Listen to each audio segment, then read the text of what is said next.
নমস্কার বন্ধুরা, আমার চ্যানেলে আপনাদের সবাইকে স্বাগত জানাই। আজকে আপনাদের সাথে শেয়ার করছি দোকানের মতো একদম পারফেক্ট ফ্রুটি। বাড়িতে এত সহজেই ম্যাঙ্গো ফ্রুটি বানানো যায় যা দেখলে আপনারা অবাক হয়ে যাবেন। তাহলে চলুন শুরু করি। প্রথমেই আমি নিয়ে নিয়েছি দু রকমের আম। আমি দুটো কাঁচা পাকা আম টুকরো করে কেটে নিয়েছি, আর দুটো পাকা আম এইভাবে টুকরো করে কেটে নিয়েছি।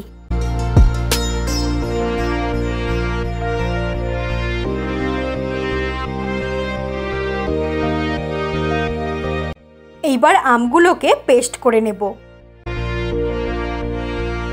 প্রথমে মিক্সির জারের মধ্যে নিয়ে নেব কাঁচা পাকা আমের টুকরোগুলো। এর সঙ্গে নিয়ে নেব পাকা আমের টুকরোগুলো। এরপর অল্প একটু জল অ্যাড করে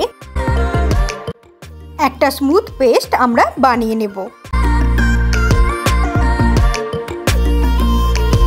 দু রকমের আমি ভালো করে পেস্ট করে নিলাম।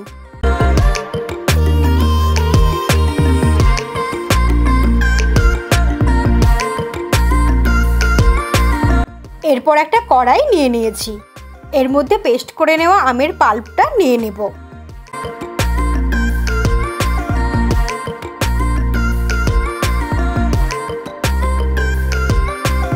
মিক্সির জারের মধ্যে হাফ কাপ পরিমাণে জল নিয়ে ভালো করে জারটার মধ্যে গুলিয়ে নিয়ে এটাও অ্যাড করে দেব।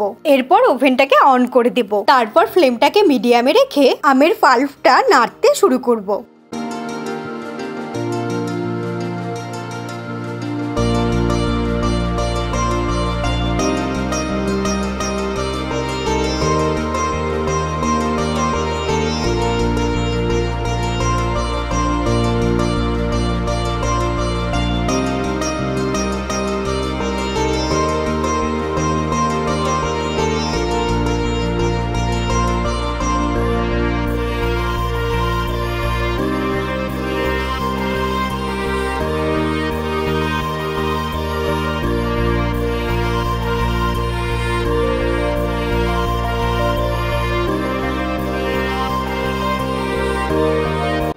আমের পাল্পটা বেশ কিছুটা ঘন হয়ে এসেছে।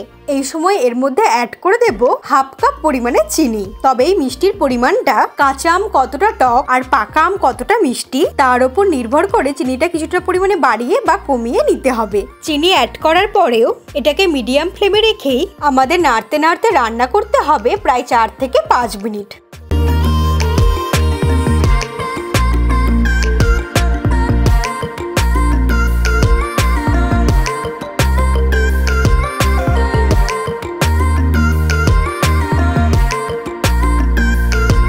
ধীরে ধীরে আমের মধ্যে থেকে জলটা টেনে নেবে, আর এটা অনেকটাই ট্রান্সপারেন্ট মতো দেখতে হয়ে যাবে, আর দেখতেও খুব সুন্দর লাগবে।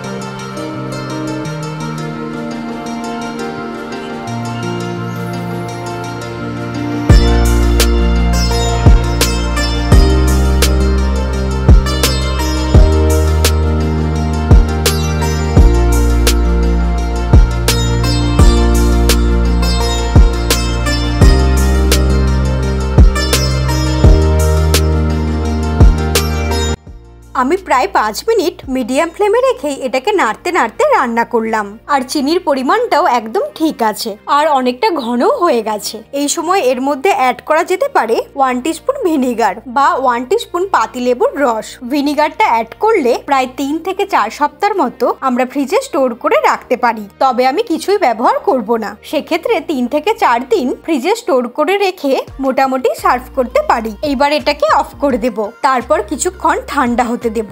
আমের পাল্পটা সম্পূর্ণ ঠান্ডা হয়ে গেছে। এখন একটা বড় বোলের মধ্যে এটাকে নিয়ে নেব। এই সময় ছাঁকনির সাহায্যে আমের পাল্পটা ছেঁকে নিয়েও অ্যাড করা যেতে পারে, তাতে আমের মধ্যে যে ফাইবারটা থাকে সেটা বেরিয়ে যাবে, আর এই পাল্পটা একদম স্মুথ হয়ে যাবে। তবে আমি পেস্ট করার সময় একটু বেশি টাইম ধরেই করেছিলাম, তাই কোনো রকম ছাঁকনি ব্যবহার করলাম না। এইবার আমি এর মধ্যে অ্যাড করে দেব 1 লিটার জল।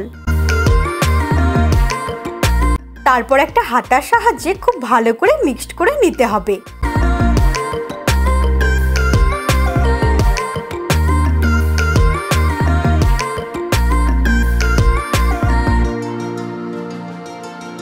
হাতা দিয়ে খুব ভালো করে মিক্সড করে নিচ্ছি। আপনারা দেখে বুঝতেই পারছেন এর কালারটা কিন্তু একদম ফ্রুটির মতো হয়েছে।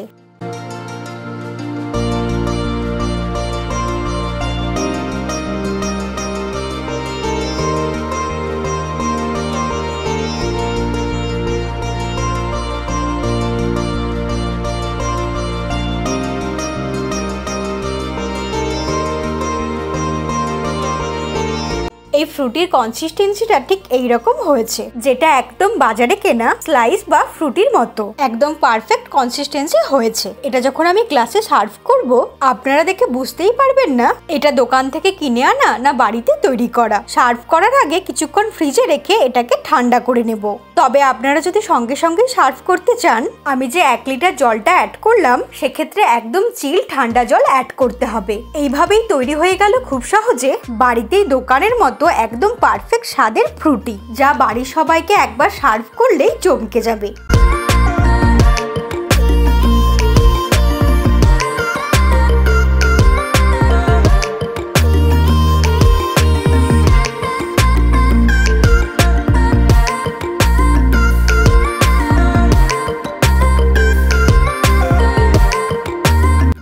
তাহলে বন্ধুরা এই ফ্রুটি আপনাদের কেমন লাগলো অবশ্যই কমেন্ট করে জানাবেন। ভালো লাগলে একটা লাইক আর শেয়ার করার অনুরোধ রইল। আর এরকমই সহজ সহজ ভিডিও সবার আগে দেখার জন্য আমার চ্যানেলটা সাবস্ক্রাইব করে নিন। ভালো থাকবেন। আমি আবার নতুন রেসিপি নিয়ে খুব তাড়াতাড়ি ফিরে আসবো।